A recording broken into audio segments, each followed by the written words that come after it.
விஜய் நல்ல ஆட்சி தருவார், அவர் அளித்த வாக்குறுதிகளை உறுதிமொழிகளை நிறைவேற்றுவார் அப்படிங்கிற நம்பிக்கை பெரும்பாலானோருக்கு இருக்கும். ஆச்சரியப்படத்தக்க அதிர்ச்சி தரத்தக்க ஒரு வெற்றியை விஜய் கொடுத்தாரு. இந்த அமைச்சரவைக்கு மட்டுமல்ல, எதிர்வரும் ஊரக உள்ளாட்சி தேர்தலிலும் சரி, அதற்கு அடுத்த நாடாளுமன்ற தேர்தலிலும் 2029 நாடாளுமன்ற தேர்தலிலும் தாவேக்காவோடு இணைந்து பயணிப்பதுன்னு ஒரு தீர்மானத்தையே போட்டு ரிட்டனாக கொடுத்த உடனே தான் ஒரு டேர்னிங் பாயிண்ட் வந்துருச்சோன்னு பார்க்குறேன். பிரதான எதிர்கட்சியாக இருந்து எந்த தொந்தரவும் பண்ண மாட்டோம். 6 மாதம் டைம் கொடுத்துருக்காங்க. தாவேக்கா ஆட்சி அமைக்கட்டும், நாங்கள் எந்த தொந்தரவும் பண்ண மாட்டோம். அதிமுக நிலை என்னங்கிறத நமக்கு தெரியல. எதிர்கட்சி அந்தஸ்தும் போயிடுச்சு. இப்போ களத்தில் 20 கோடி 30 கோடி செலவு பண்ணிட்டு நாங்கள் ரோட்டில் நின்றுட்டு இருக்கோம். அவர் தான் ஆட்சி அதிகாரத்தில் பங்கு தர்றேன்னு சொல்கிறார். ஆமாம், அவருக்கு போன ஒரு 2 அமைச்சர் போஸ்டிங் கிடைக்குமே. இந்த தேர்தலில் அண்ணா திராவிட முன்னேற்ற கழகத்துக்கு ஏற்பட்ட தோல்வி என்பது பெரும் தோல்வி. அதனால இப்போ இது எப்படி சார் திரும்ப ரீஎலெக்ஷன் நடக்குமா எப்படி சார்? இல்லை, இப்போ இந்த பதவியேற்பு வந்து ஆளுநர் பிடிவாதமாக இருந்து. புதிய சிந்தனை நேயர்களுக்கு வணக்கம். இன்றைய சிறப்பு நேர்காணலில் நம்முடன் இணைந்திருக்கும் சிறப்பு விருந்தினர் மூத்த பத்திரிகையாளர் திரு துரை கருணா அவர்கள். சார் வணக்கம். வணக்கம் சகோதரா, எப்படி சார் இருக்கீங்க? நலமா இருக்கேன், நீங்க நலமா இருக்கீங்களா? நல்லா இருக்கேன் சார். முதல் முறையாக நம்மளுடைய அலுவலகத்துக்கு வந்துருக்கீங்க. மகிழ்ச்சி, சிறப்பு. ஆமாம், கண்டிப்பா சார். இன்றைய இளம் தலைமுறை புதிய சிந்தனையோடு பயணிப்பதற்கு புதிய சிந்தனை பல நல்ல விஷயங்களை முன்னெடுக்கட்டும். கண்டிப்பா சார், கண்டிப்பா சார். வாழ்த்துக்கள். நன்றி சார். தேர்தல் முடிஞ்சாலும் தீர்ப்பு வந்தாலும் அந்த தேர்தல் ஜோரம் என்ன முடியல. சிஎம்மா எப்போ விஜய் ஆகுவார் சொல்லிட்டு இன்னைக்கு பெருத்த எதிர்பார்ப்பு. 2வது முறையாக ஆளுநர் சந்திச்சிருக்காரு. இருந்தாலும் அவர் விடாப்படியா இருக்காரு. பெரும்பான்மை நிரூபிச்சாதான் பதவி பிரமாணம் அப்படின்னு சொல்லியிருக்காரு. எப்படி சார் பாக்குறீங்க? இப்போ கடந்த 6 மாதங்களாக பல்வேறு வலைத்தளங்களில், யூடியூப் சேனலில், மெயின் சேனல் நான் பேசுகிற போதே இதுவரையிலுமான தேர்தலை விட 2026 தேர்தல் ஒரு மாறுபட்ட தேர்தலாக எல்லா அரசியல் கட்சிகளுக்கும் ஒரு சவாலான தேர்தலாக இருக்குது. சூப்பர்.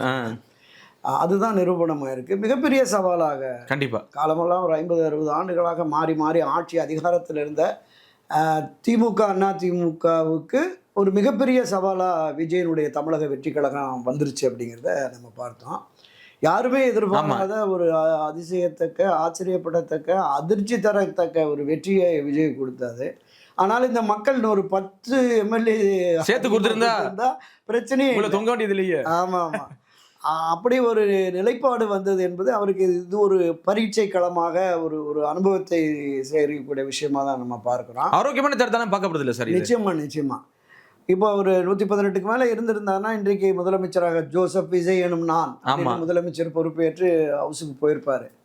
ஆனால் இந்த ஒரு 10 இடங்கள் குறைவாக இருந்ததனுடைய விளைவாக இப்போ மாறி மாறி கவர்னர் சந்திப்பது, சட்ட ஆலோசனை நடத்துவது, ஆதரவு கடிதங்கள் கேட்டு கொடுப்பது என்ற நிலையில் இருக்கிறாங்க.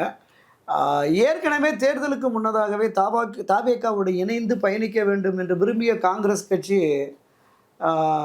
துரிதமாக செயல்பட்டு ஆதரவு கடிதத்தை கொடுத்துட்டாங்க. இந்த ஆதரவு கடிதம் கொடுக்குற பொழுது இந்த அமைச்சரவைக்கு மட்டுமல்ல, எதிர்வரும் ஊரக உள்ளாட்சி தேர்தலிலும் சரி, அதற்கு அடுத்த நாடாளுமன்ற தேர்தலிலும் 2029 நாடாளுமன்ற தேர்தலிலும் தாவேக்காவோடு இணைந்து பயணிப்பதுன்னு ஒரு தீர்மானத்தையே போட்டு ரிட்டனாக கொடுத்த உடனே தான் ஒரு டேர்னிங் பாயிண்ட் வந்துருச்சோன்னு பார்க்குறேன். யாருக்கு சார்? பிஜேபிக்கு? பாரதிய ஜனதா கட்சி காங்கிரஸ் இல்லாத இந்தியான்னு களமாடிக்கிட்டு இருக்கு கடந்த 10 ஆண்டுகளாக. அதை நோக்கி பயணிக்கிற பொழுது தமிழகத்தில் காங்கிரஸை வளரவிடக்கூடாதுங்கிற கருத்தாக்கம் அவர்களுக்கு இருக்கிறது. ஸோ அந்த அடிப்படையில் இந்த விஷயத்தை எடுக்கிறாங்க. ஏன்னா பொதுவாகவே தமிழ்நாடு மட்டுமல்ல, எந்த மாநிலத்தில் ஆனாலும் ஒரு அறுதி பெரும்பான்மை கிடைக்கவில்லை என்றால் எந்த ஒரு அரசியல் கட்சி அதிக இடங்களில் பெற்று சிங்கிள் பார்ட்டி மெஜாரிட்டின்னு சொல்லுவாங்க. அப்படி தனிப்பெரும்பான்மை, அறுதி பெரும்பான்மை கிடைக்காத போது தனிப்பெரும்பான்மை என்று வருகிற அரசியல் கட்சியை ஆளுநர் அழைத்து அமைச்சரவை அமைப்பதற்கு அவர் அனுமதி கொடுப்பார். ஆமாம், அப்படி அனுமதி கொடுக்கிற பொழுது அவர்களெல்லாம் சட்டமன்ற உறுப்பினராக பதவியேற்று சட்டமன்றம் நடைபெறுகிற பொழுது அந்த அறுதி பெரும்பான்மையை நிரூபிக்க வேண்டும். வாக்கெடுப்பு மூலமாக நிரூபிக்கணும். ஸோ அதற்கான வாய்ப்பை ஆளுநர் கொடுக்கல. அந்த வழக்கமான நடைமுறைப்படி தாவேக்கா தரப்பில் ஆளுநர்கிட்ட 15 நாட்கள் கொடுங்க, முதலமைச்சராக 7ஆம் தேதி அவர் பதவி ஏற்கிறதுக்கான அந்த அனுமதியும் கொடுங்க அப்படின்னு தான் கேட்டு போனாங்க. அந்த அனுமதி கேட்டு அங்கே பேசிகிட்டு இருக்கிற போதே விழா ஏற்பாடுகள்லாம் நடந்தது. பொதுத்துறையும் பொதுப்பணித்துறையும் செய்தித்துறையும் இணைந்து அதில் முஸ்தீபுகள் களத்தில் இறங்கி பண்ணிகிட்டு இருந்தாங்க. இந்த வழக்கமான நடைமுறைப்படி ஆளுநர் அனுமதித்திருவார் அப்படிங்கிற எதிர்பார்ப்புல நம்பிக்கையில தான். அரசு துறை அதிகாரிகள், ஏன்னா அவங்களாம் துறை தோய்ந்த அதிகாரிகள், அனுபவம் பெற்ற அதிகாரிகள், அவங்கெல்லாம் எல்லாமே ஐஏஎஸ் ஐபிஎஸ் ஆஃபீஸர்ஸ் தான். இப்போ அவங்க வந்து நிச்சயமாக கொடுத்துருவாரு, வழக்கமான நடைமுறைப்படி வந்துருங்கிறதுல தான் இருந்தாங்க. ஆனால் திடீரென ஒரு 2 நாட்களில் இந்த 118 என்கிற அந்த மேஜிக் எண் ஒட்டுமொத்தமாக அறுதி பெரும்பான்மைக்கு தேவைப்படுகிற 118 சட்டமன்ற உறுப்பினர்களின் ஆதரவு கடிதங்களோடு ஆமா வாருங்கள் அப்படின்னு சொல்லிட்டாரு. அப்படிங்கிற போது தான் அதில் திடீர் சிக்கல் உருவாகிறது. இல்ல என்ன நடந்திருக்கு சார்? கிட்டத்தட்ட ஒரு 40 நிமிடம் பேசியிருக்கான்னு நினைக்கிறேன் ஆளுநரும் திரு விஜய் அவர்களும். என்ன அப்படி பேசியிருப்பாங்க? ஏன் திரும்ப பெரும்பான்மை கொண்டு வா? அதுக்கப்புறம் இப்ப நான் நேற்று ஒரு நண்பர்கிட்ட பேசிகிட்டு இருக்கும் போது சொன்னார், அந்த மத்திய அரசனுடைய சொலிசிட்டர் ஜெனரல் அவங்க வந்து அறுதி பெரும்பான்மை பெற்றால் மட்டுமே தான் ஆளுநர் வந்து அவங்களுக்கு பதவி பிரமாணம் செய்ய வைக்கணும். அது இல்லாத போது நீங்கள் ஒரு டைம் 15 நாள் கொடுத்தீங்கன்னா இந்த குதிரை பேரை நடக்கிறதுக்கு ஆள் தூக்குறதுக்கான ஒரு விஷயம் நடந்துடும். ஆமாம், அதனால் அதற்கு இடம் கொடுக்கக்கூடாதுங்கிற முறையில் அவங்க ஒரு கருத்து சொல்லியிருக்கிறாங்க. அந்த அடிப்படையில் தான் ஆளுநர் இது செய்துக்காரு அப்படின்னு சொன்னாங்க. நம்ம குதிரை பேரை நடக்கணும்னு நினச்சி ஆமாம் நடக்கும், அப்படி நடந்துடக்கூடாது. அதனால் அறுதி பெரும்பான்மையோடு ஒரு அரசு சட்டமன்ற உறுப்பினர்கள் முழுமையாக இருக்கிற அந்த திருப்தி ஆளுநருக்கு ஏற்பட்டால் மட்டுமே அவர் பதவி பிரமாணம் செய்து வைக்கணும் அப்படிங்கிற மாதிரி வந்து ஒரு தகவல் சொல்கிறாங்க. இந்த பழைய கால நடைமுறைகள், அணுகுமுறைகள் இதை எல்லாமே ஆளுநர் சொல்லி பேசியிருப்பாங்க. ஆமாம், அந்த 118 என்கிற ஆதரவு நிலைப்பாட்டை எந்த அடிப்படையில் நீங்கள் வந்து எங்களுக்கு கொடுக்க போகிறீங்க, யாரெல்லாம் உங்களுக்கு ஆதரவு தெரிவிக்க போகிறாங்கிற அந்த விளக்கத்தை அவர் கேட்டிருக்கலாம். அப்படி விளக்கம் கேட்கிற பொழுது இவர் இடதுசாரிகளோ அல்லது பாமகவோ மற்ற அரசியல் கட்சிகளோ அவர்கள் ஆதரவு எங்களுக்கு வரும் அப்படிங்கிற மாதிரி இவங்க சொல்லியிருப்பாங்க. அது உறுதிப்பாடு அவருக்கு ஆளுநருக்கு ஏற்படவில்லையோ அப்படின்னா, உறுதி ஏற்பட்டிருந்தால், ஏன்னா நமக்கு தொடக்கத்தில் பல்வேறு விதமான குழப்பமான தகவல்கள் வருது. ஆமாம், ஆட்சி அமைக்க அழைச்சிட்டாருன்னு ஒரு மீடியா போடுது, அடுத்த ஒரு 2 வினாடிகள் ஒரு 2 நிமிடங்கள்லேயே மாறுது, அப்படியே மாறி வருகிறது. இல்லை அவர் வந்து இவங்க கொடுத்த விளக்கத்தை அவர் ஏற்றுக்கல, சாட்டிஸ்ஃபைடு இல்லை, ஏற்கலை. அதனால் அவர் அதில் உறுதியாக இருக்கிறார். ஆட்சிக்கு பெரும்பான்மையான அந்த 118 இடங்கள், 118 உறுப்பினர்களின் ஆதரவு கடிதம் கிடைத்தால் மட்டுமே தான் அப்படிங்கிறதுல அவர் உறுதியாக இருக்கிறார் அப்படின்னு. ஸோ அதனுடைய நீட்சியாக அங்கேருந்து வெளியில் வந்து சட்ட வல்லுநர்களுடன் ஆலோசனை நடத்திக்கிட்டு இருக்கிறாரு. எனவே பல ஆண்டுகளாக ஆளுநருக்குள்ள அதிகாரம் என்ன அப்படிங்கிறது ஒரு டிஸ்பியூட் இருந்துக்கிட்டே இருக்குது. ஆமாம், மக்களால் தேர்ந்தெடுக்கப்பட்ட ஒரு அரசுக்கும் ஆளுநருக்கும் இடையே பல்வேறு மோதல்கள் நம்ம பார்த்தோம். ஆர்.என். ரவி காலத்தில் திராவிட முன்னேற்ற ஆளுநர் மாறினாலும் அந்த போட்டி போயிட்டே தான் இருக்குது. ஆமாம். இப்போ அதனுடைய நீட்சியாக இதுவும் வந்திருக்கு. அப்போ இதில் என்ன முடிவை ஆளுநர் இந்த உறுதிப்பாட்டோடு இருந்தால் நீதிமன்றத்துக்கு சென்று இவர்கள் வழக்கு தொடுத்து அதில் நீதிமன்றம் எந்த விதமான உத்தரவை பிறப்பிக்க போகிறது அப்படின்னு சொல்லி இல்லை.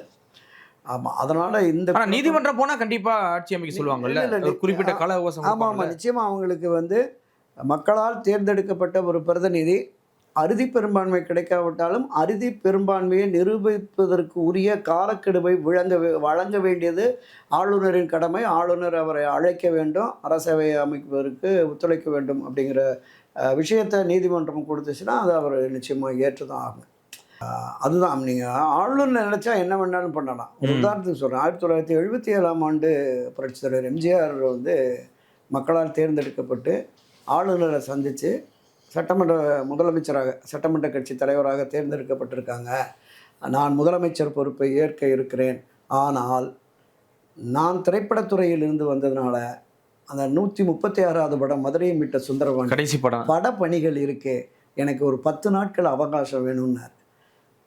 10 நாட்கள் முதலமைச்சர் நாற்காலி புரட்சித் தலைவர் எம்ஜிஆருக்காக காத்திருந்தார். அவர் டப்பிங் எல்லாம் முடிச்சுட்டு இந்த படம் ரிலீஸ் டேட்டை அறிவிச்சுட்டு வந்து முதலமைச்சராக பொறுப்பேற்றார். அதனால் ஆளுநருக்கு பிரத்யேக அதிகாரம் இருக்குங்கிறது இது மூலமா. ஆனா அதுல எம்ஜிஆருக்கு மெஜாரிட்டி இருந்தது சார். மெஜாரிட்டி இருந்தது. ஆமா, இது மாதிரி இழுபறி இல்ல, தொங்கு கிடையாதுல்ல. ஆமா. அதனால அவருக்கு அதிக 130 இடங்கள்ல வெற்றி பெற்றிருந்தாரு.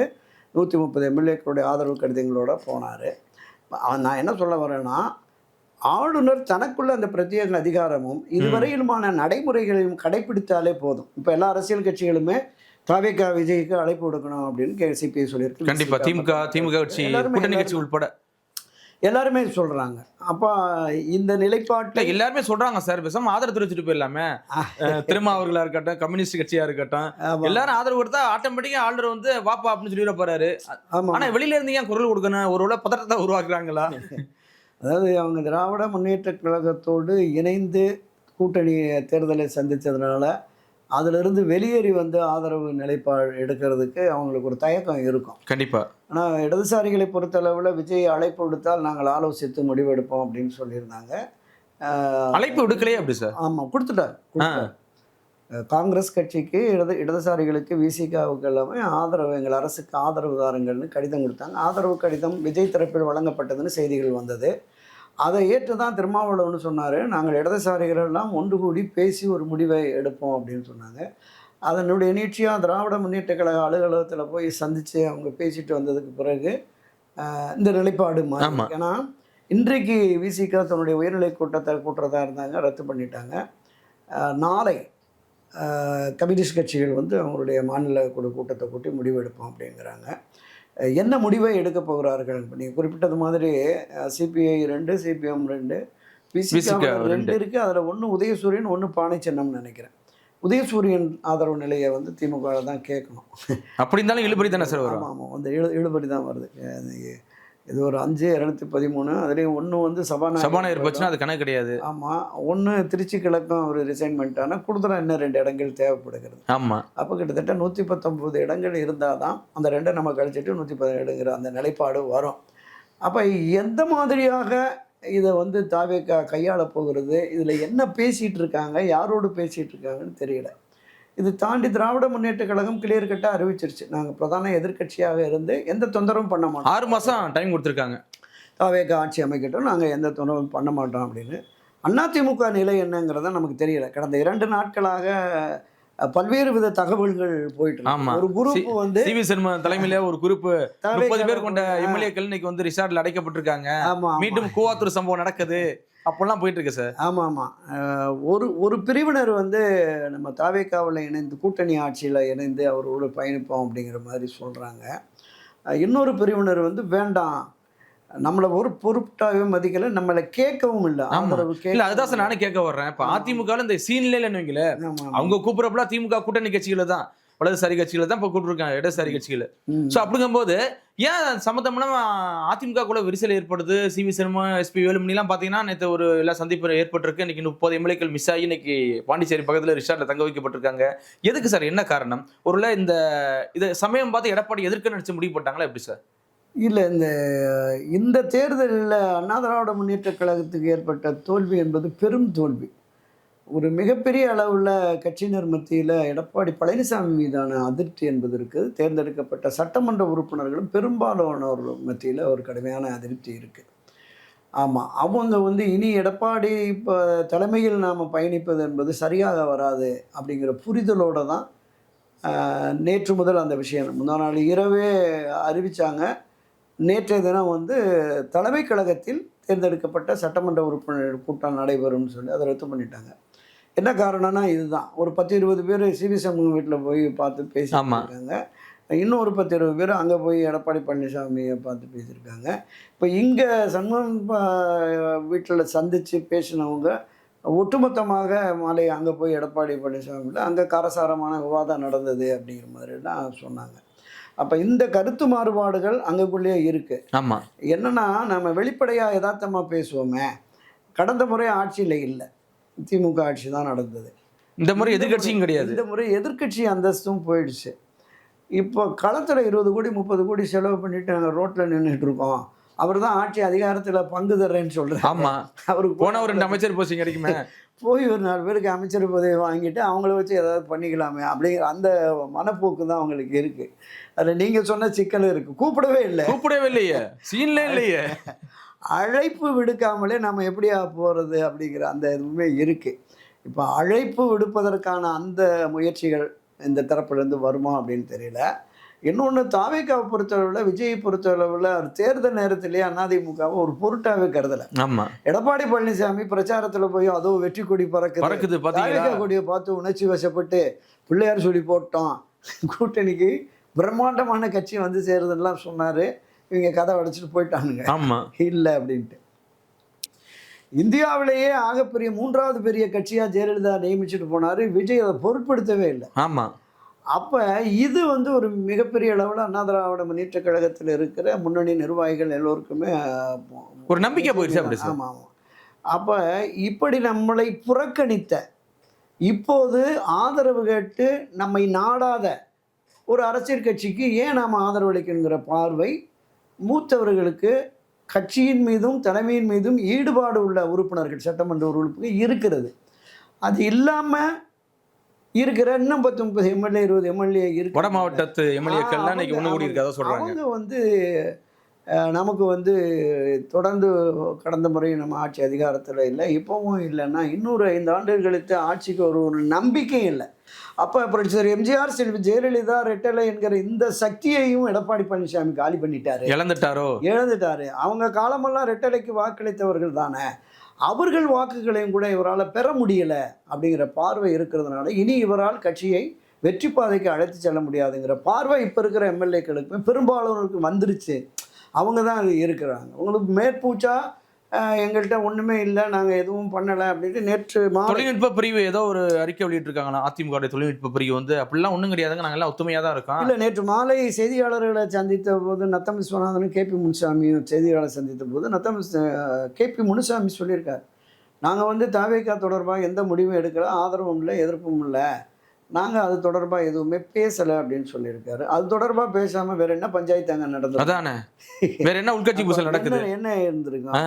நான் என்ன சொல்கிறேன், திராவிட முன்னேற்ற கழகம் ஃபர்ஸ்ட் டேவே ஒரு அறிக்கை வெளியிட்டார், புதிய கட்சியை வரவேற்கிறோம், மக்கள் முடிவை தலைவணங்கி ஏற்கிறோம், நாங்கள் பிரதான எதிர்கட்சியாக சிறப்பாக மக்கள் பிரச்சனை ஆட்சியில் இருந்தாலும் இல்லாவிட்டாலும் மக்களுக்கான பிரச்சனைகளில் நாங்கள் முன்னெடுத்து செயல்படுவோம். நீ அப்படியே டிக்ளேர் பண்ணுங்களேன், நீங்களும் ஓப்பனாக சொல்லுங்களேன். எதிரணியாக நாங்கள் செயல்படுவோம், மக்கள் தீர்ப்பை மதிக்கிறோம், தாவேக்கு ஆட்சி அமைட்டோம், 6 மாதம் ஒரு வருடம் பார்ப்போம், வராத போது நம்ம என்னன்னு பார்த்துக்கலாம், ஓப்பனாக பேசி அப்படின்னு சொல்லிட்டு போயிருக்கலாம்ல. அப்போ ஏதோ ஒரு சிக்கல் இருக்கிறதுங்கிறது நமக்கு தெரிகிறது. கண்டிப்பாக நீங்கள் அங்கிருந்து 1-2 தகவல்கள் கசிகிறத வச்சு தான் ஊடகங்கள் மேலே பழி போடுறாங்க, இவங்க தான் தப்பாக போடுறாங்க, நியூஸ் போடுறாங்க அப்படின்னு. அங்கே இருக்கிற ஆட்கள் கொடுக்குற தகவலின் அடிப்படையில் தான் நம்ம பெரும்பாலும் ஊடகங்கள் அதான் பயன்படுத்துவாங்க. இப்போ நேற்று கூட திராவிட முன்னேற்ற கழகத்து நண்பர் ஒருத்தட்ட பேசுகிறப்போ, நாங்கள்லாம் 2 பேரும் அதிமுக திமுக காலமெல்லாம் பங்காளிகள் தான், 2 பேரும் ஒன்று சேர்ந்து கூட ஆட்சி அமைக்கிறதுக்கு வாய்ப்பு இருக்குன்னு அது கிளப்பி விட்டோன்னே எல்லாமே பரவலாக வந்துச்சு. ஆமாம், வலைத்தளங்களில் ஊடகங்கள்ல எல்லாம். இல்லை, அது ஒரு பக்கம் கிளப்பிட்டதுக்கு அப்புறம் பார்த்தீங்கன்னா திடீர் திருப்பமாக இன்னைக்கு ஸ்டாலின் அவர்கள் இந்த எம்ஆர்சி நகர் பார்க்கில் இப்போ வாக்கிங் போகும்போது சிஎம் கான்வே கூட போயிடுச்சு, ஆக மொத்தம் நேற்று வந்து அங்கே புடுங்கப்பட்டது, இங்கே வந்து திரும்ப ஸ்டாலின் அவர்களுக்கு இந்த கான்வே பயன்படுத்தப்பட்டது அப்படிங்கிறாங்களே சார், எப்படி சார் இது எப்படி திரும்ப மீண்டும் தமிழக முதல்வராக ஸ்டாலின் வருவாரா எப்படி? இல்லை, அதாவது ஒரு பாதுகாப்பு அதிகாரி, ஒரு பாதுகாப்பு ஒரு டீம் இருக்குது அப்படின்னு சொன்னால், அந்த முதலமைச்சர் பதவியிலேருந்து ராஜினாமா பண்ணிவிட்டு இவருக்கு அந்த 1 வார காலம் டைம் கொடுப்பாங்க. அதுலேருந்து தலைமையிலேருந்து ஒரு உத்தரவு வந்ததுக்கு பிறகு தான் பாதுகாப்பு விலகப்படும். ஆமாம், ஆனால் இவர் எதிர்கட்சி தலைவராக இப்போ இருக்க போகிறார். முன்னாள் முதலமைச்சர் இருக்காரு சார், ஆனால் குளத்தூருக்கு நன்றி தெரிவிக்க போகும்போது அவர் தனியாக தானே போனார், அப்போல்லாம் இந்த கண்வாய் போலையே கூட. ஆமாம், அது அது அது அது ஒரு புரிதல் நமக்கு இருக்குது. ஆமாம், வேண்டான்னு சொல்லிட்டு தான் போனார், நாங்கள் யாருமே வேண்டாம் அப்படின்னு. நீங்கள் 1980 ஆட்சி கலைக்கப்பட்ட பொழுது புரட்சியாளர் எம்ஜிஆர் ராமாபுரம் தோட்டத்துக்கு போகிறபோது அங்கே எல்லா பாதுகாப்பு அதிகாரிகள் எல்லாம் இருந்தாங்களாம். போன உடனே அந்த எஸ்பியை கூப்பிட்டு எல்லோரும் வெளில போயிடுங்க, நான் கவர்மெண்ட் போயிடுச்சு அப்படின்னு. இல்லைங்க, எங்களுக்கு மேலேருந்து உத்தரவு வரணும், அது வரைக்கும் நான் உங்களோட தான் இருக்க வேண்டியது இருக்கும் அப்படின்னு. உடனே எந்த உத்தரவு வந்தாலும் நான் உத்தரவு போடுறேன், எனக்கு தேவையில்லை. ஆமாம், உத்தரவு வர்ற வரைக்கும் கேட்டுக்கு வெளியில் வேணாருங்க, உள்ள பாதை இருக்கக்கூடான்ட்டார். அவங்க உடனே கமிஷனர்கிட்ட போட்டு டிஜிபிகிட்ட போட்டு கேட்டதுமே வெளியில் வந்துட்டாங்க. அது வந்து அவருடைய பெருந்தன்மையை காட்டுகிறது. இப்போ அந்த அடிப்படையில் தான் குளத்தூர் போகிற போது நான் வந்து சாதாரண ஆள் தானே போயிட்டாரு, ராஜினாமா பண்ணிட்டேன். ஆமாம், ஆனாலும் கூட அந்த புரோட்டோகால்னு இருக்குல்ல, அந்த அடிப்படையில் நீங்கள் ஏன் போகாமல் இருந்தீங்க, இருங்க, அந்த பாதுகாப்பை வாபஸ் பெறுவதான எழுத்துப்பூர்வமான உத்தரவு வரும் வரை அங்கே இருக்கணும்னு சொல்லியிருப்பாங்க. ஸோ அந்த அடிப்படையில் தான் நேற்றைக்கு வந்திருப்பாங்க. இன்றைக்கு காலையில் ஒரே நாளில் மாறுது சார். ஒரு பக்கம் விஜய் அவர்களுக்கு சிஎம் கன்வாயில் போகிறாரு, ஒரு அடுத்த நாள் காலையில் பார்த்தா திரு ஸ்டாலின் அவர்களுக்கு சிஎம் கன்வாய். அது என்னன்னு புரியலையே சார், மக்கள் மத்தியில் ரொம்ப இதாக இருக்கு. அதுதான் காவல்துறை பாதுகாப்பு அதிகாரிகளினுடைய செயல்பாடு தான் பார்க்குறேன். இன்றைக்கு காலையில் கூட நான் பார்த்தேன், ஒரு சீஃப் செக்ரட்டரியும் டிஜிபியும் நம்ம விஜயை சந்திக்க போயிட்டு இருக்காங்க ஆமா. அப்படிங்கிற மாதிரி சொன்னாங்க. அப்போ ஆளுநரிடமிருந்து இன்னும் உறுதியான தகவல்கள் வராத வரையில் இந்த பிரச்சனைகள் என்பது கம்யூனிகேஷன் கேப்னு சொல்லுவாங்க. இந்த தொடர்பு இருக்கிற போது தேர்ந்தெடுக்கப்பட்ட மக்களால் தேர்ந்தெடுக்கப்பட்ட ஒருவர் இன்றில்லை என்றாலும் இன்னும் 2 நாளே ஒரு நாளையோ முதலமைச்சராக வருவதற்கான வாய்ப்பு கூடுதலாக இருக்கிறது அப்படிங்கிற பார்வை இவங்களுக்கும் ஐஏஎஸ் ஐபிஎஸ் மற்றவங்களுக்கெல்லாம் இருக்கும்ல. ஸோ அந்த அடிப்படையில் தான் நிச்சயமாக இவங்க போயிருப்பாங்க. நம்ம பார்த்தோம் நேரு ஸ்டேடியத்தில் பதவியேற்பு விழாவுக்கு எல்லாம் ஏற்பாடுகள் போயிட்டு அப்படியே ஸ்டாப் பண்ணியாச்சு. இன்விடேஷன் அடிக்கிற வரைக்குமே ரெடி பண்ணிட்டாங்க. அதுக்கு பின்னாடி தான் இங்கேருந்து தகவல்கள் போய் வந்தது. அதனால் எப்படியாவது பதவியேற்று விடுவார் அப்படிங்கிறதுனால இவங்க தயார் நிலையில் இருக்கணும். அந்த அடிப்படையில் இவங்க இருக்கிறாங்க. இப்போ அடுத்த கட்ட நகர்வு என்னதான் சார் இருக்கும்? ஏன்னா இப்போ இது இப்படியே போகுமா இல்லை எப்படி சார்? இல்லை, இப்போ சட்ட ரீதியான முயற்சியை தாவேகா மேற்கொள்ளுது அப்படின்னு ஒரு தகவல் நமக்கு கிடைச்சது. ஸோ அந்த சட்ட ஆலோசனைகள்லாம் நடந்துகிட்டு இருக்கிறாங்க. அந்த சட்ட ஆலோசனைகளின் அடிப்படையில் 113 பேர் ஆதரவோடு நாங்கள் இருக்கிறோம், எங்களை பதவி பிரமாணம் செய்ய அனுமதியுங்கள், நாங்கள் சட்டப்பேரவையில் இந்த உறுப்பினர்கள் பதவியேற்பு முடிந்தவுடனே நம்பிக்கை தீர்மானத்தை கொண்டு வந்து நாங்கள் எங்கள் பெரும்பான்மையை பெரும்பான்மையை நிரூபிக்கிறோம் அப்படிங்கிற மாதிரி தான் கவர்னர்ட்டையும் கொடுத்துருப்பாங்க. இதை நீதிமன்றத்திலையும் அவங்க சொல்லுவாங்க. இப்போ வழக்கமான நடைமுறை அடிப்படையில் கவர்னர் இந்த செயலில் ஈடுபடணும், அவங்கள அழைக்கணும் அப்படிங்கிற மாதிரி வந்ததுன்னு சொன்னால் கவர்னர் வந்து அழைப்பு கொடுத்துருவார். ஒரு டேட், அவங்க என்ன டேட் சொல்கிறாங்களோ அந்த டேட்டில் முதலமைச்சராக விஜய் மட்டுமே பதவி ஏற்றுட்டு அங்கே போய் சட்டப்பேரவையை கூட்டி உறுப்பினர்கள் பதவியேற்பு, பேரவை உறுப்பினர்கள் அனைவரும் பதவியேற்று அந்த ஃபார்மாலிட்டிஸ், சபாநாயகர், தற்காலிக சபாநாயகர் பதவி பிரமாணம் செய்து வைப்பார். ஒரு நிரந்தர சபாநாயகரை தேர்ந்தெடுத்து சபாநாயகர் அமர்ந்த உடனே அன்றைக்கே கூட அமைச்சர்கள் நீங்கள் 15 நாள் 10 நாள் ஒரு வாரம் டைம் இருந்தாலும் கூட அன்றைக்கே கூட அவங்க வந்து நம்பிக்கை தீர்மானத்தை கோரி தங்களுடைய பெரும்பான்மையை நிரூபிக்கலாம். ஸோ அதற்கான வாய்ப்பை சட்ட ரீதியாக தாவேகா முயற்சிக்கும். இதை தாண்டி வெளியிலிருந்து ஆதரவை பெறுவதற்கும் இடதுசாரிகள் ஆதரவு, விசிக்கு ஆதரவு, இன்னொன்று பாமக ஆதரவு, ஒரே ஒரு அம்மா தேமுதிக இருக்காங்க, அமமுகவில் வந்து ஒரே ஒரு எஸ் காமராஜ்னு ஒரு சகோதரர் இருக்கு. இவங்களெல்லாம் கூட பேசி ஆதரவு நெருக்கி கொண்டு வருவதற்கான முயற்சியிலும் தாவேகா தரப்புல ஈடுபடலாம் அப்படிங்கிறது தான் என்னோட பார்வை. இதுல பர்மனன்ட் சோர்ஸ் என்னதான் சார் இருக்கு? ஏன்னா இது என்னைக்கா தான் தொங்கும், என்னைக்கா தான் திடீர்னு பின்வாங்கிட்டு போக வாய்ப்பு இருக்கு. அதனால இப்போ இது எப்படி சார் திரும்ப ரீஎலெக்ஷன் நடக்குமா எப்படி சார்? இல்லை, இப்போ இந்த பதவியேற்பு வந்து ஆளுநர் பிடிவாதமாக இருந்து இந்த 118 எண்ணிக்கை ஆதரவோடு வரணும், வந்தால் தான் செய்வேன் அப்படின்னு வந்து இப்போ உச்சநீதிமன்றம் போய் ஆளுநர் செயல்பாடு சரிதான் அப்படின்னு வந்துருச்சுன்னா இந்த கவர்மெண்ட் ஃபார்ம் பண்ண முடியாது. அவ்வளோதான், திரும்ப ரீஎலெக்ஷன் தான், முடிஞ்சிருச்சு. ரீஎலெக்ஷன் வராது. கவர்னர் 6 மாத காலத்திற்கு, ஏன்னா உடனடியாக தேர்தல் என்பதை அரசும் விரும்பாது, தேர்தல் ஆணையம் விரும்பாது, கட்சிக்காரங்களும் விரும்ப மாட்டாங்க. அதனால் 6 மாதம் ஆளுநர் ஆட்சி தான் நடக்கும். இன்னும் தயார் நிலையில் இல்லை அப்படின்னு சொல்லிட்டு இன்னொரு 6 மாதம் நீட்டிக்கலாம், ஓராண்டு வரைக்கும் நீட்டிக்கலாம். நம்ம இந்த 89-90 திமுக ஆட்சி 90 கலைக்கப்பட்ட போது ஒரு ஆண்டு கழித்து தான், 9-10 மாதம் கழித்து 91 தான் எலெக்ஷன் நடந்தது. ஸோ அது மாதிரி 1 வருடம் வரைக்கும் ஆளுநர் ஆட்சி, ஓராண்டுகள் ஆளுநர் ஆட்சிங்கிறது அது பாஜக ஆட்சியாக தான் இருக்கும். உண்மைதான். அதன் பிறகு தேர்தல் வருகிற பொழுது என்ன நடக்க போகிறதுங்கிறது நமக்கு தெரியலை. ஒருவேளை மக்கள் நாங்கள் விஜய் அண்ணாவை தேர்ந்தெடுத்தோம், நாங்கள்லாம் விசிலுக்கு ஓட்டு போட்டோம், இந்த எல்லா கட்சியும் சேர்ந்து அவரை காலி பண்ணிட்டாங்க அப்படின்னு அவருக்கு திடீர்னு 150-200 சீட்டு கூட கொடுத்தாலும் கொடுக்கலாம். அனுதாபம் என்பது, அனுதாப அலை என்பது ஒரு ஏற்கனவே பாருங்க, விஜய் அண்ணாவுக்கு ஓட்டு போட்டான், அதனால மீண்டும் மெரினா புரட்சி வெடிக்க போன்னு சொல்லி அது ஒரு பக்கம் மெரினா ஃபுல்லாக போலீஸ் பாதுகாப்பு போயிட்டு இருக்கு. அப்போ இளைஞர்கள், இளம்பெண்கள், நடுத்தர வயதினர் எல்லாத்தையும் தாண்டி இது சிறுவர்கள் புரட்சி நடத்தியிருக்காங்க. உண்மைதான். 5 வயசு 10 வயசு பையன் கூட தாத்தா விசிலுக்கு போடு, அப்பா விசிலுக்கு போடு, அம்மா விசிலுக்கு போடு, இல்லாட்டி நான் சாப்பிட மாட்டேன் அப்படின்லாம் பிடிவாதம் பண்ணி ஒரு பெரிய மாற்றத்தை கொண்டு வந்திருக்காங்க. இந்த மாற்றம் என்பது இழுபறியாக போயிட்டு இருக்கு. முடிவு சொன்ன மாதிரி ஒரு 10 இடம் அதிகம் கிடச்சிருந்ததுன்னா அவர் ஆட்சியை அமைச்சிருப்பார். ஒருவேளை இந்த 118ங்கிற அந்த இலக்கை அடைந்து அவர் முதலமைச்சராக பொறுப்பேற்று அரசு நடத்துகிற பொழுது, நாளை நம்பிக்கையில்லா தீர்மானம் என்று கொண்டு வருகிற பொழுது, அப்போது இப்போ திமுக அதிமுக ரெண்டுமே கிட்டத்தட்ட 100-120 பலத்தோடு இருக்கிறாங்க. ஆமாம். ஸோ அப்போ வந்து நம்பிக்கையில்லா தீர்மானம் கொண்டு வந்து வாக்களித்தார்கள், ஒரு ஆபத்து இருக்கிறது. இருவரும் இணைந்து அதில் பயணிப்பாங்களா, திமுக அதிமுக இணைந்து தாவேகாவுக்கு எதிராக வருமாங்கிறது சந்தேகம்னா நீங்கள் சட்டப்பேரவையில் எவ்வளோ உறுப்பினர் இருக்கிறார்களோ அதில் வந்து 3ல் 2 பங்கு 1 பங்கு ஆதரவு 2 பங்கு ஆதரவு இருந்தாலே போதும் அப்படின்னு. அன்றைக்கி இப்போ அதிமுக தரப்பில் வந்து நாங்கள் வெளிநடப்பு பண்ணுறோன்னு போயிட்டாங்கன்னா இருக்கிற திமுக உறுப்பினர்களோடு ஓட்டு போட்டு தாவேக்கா தொடரும். எனக்கு தெரிஞ்ச இப்போ திமுக தான் இறங்குன்னு நினைக்கிறேன். ஏன்னா நாங்கள் 6 மாத காலத்திற்கு ஃப்ரீயாக விட்டுருவோம் அப்படின்னு சொல்லியிருக்காரு ஸ்டாலின் அவர்கள். 2 இதை மட்டும் சொல்லியிருக்காரு. காலை உணவு திட்டத்தை கண்டினியூ பண்ணுங்க, 2500 உங்களால் கொடுக்க முடியாது, ஆல்ரெடி கொடுத்த 1000 ரூபாய் கொடுங்க அப்படின்னு சொல்லி.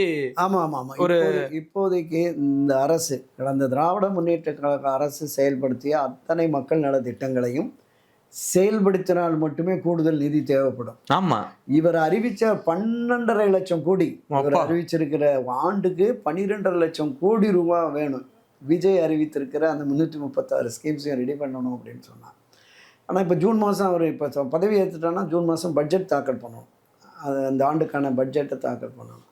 அந்த பட்ஜெட்டில் வந்து இந்த அரசு திமுக அரசு கொண்டு வந்த அந்த திட்டங்களுக்கு மட்டும்தான் நிதி ஒதுக்க முடியும். ஆமாம், அதுக்கே கூடுதல் நிதி தேவைப்படும்.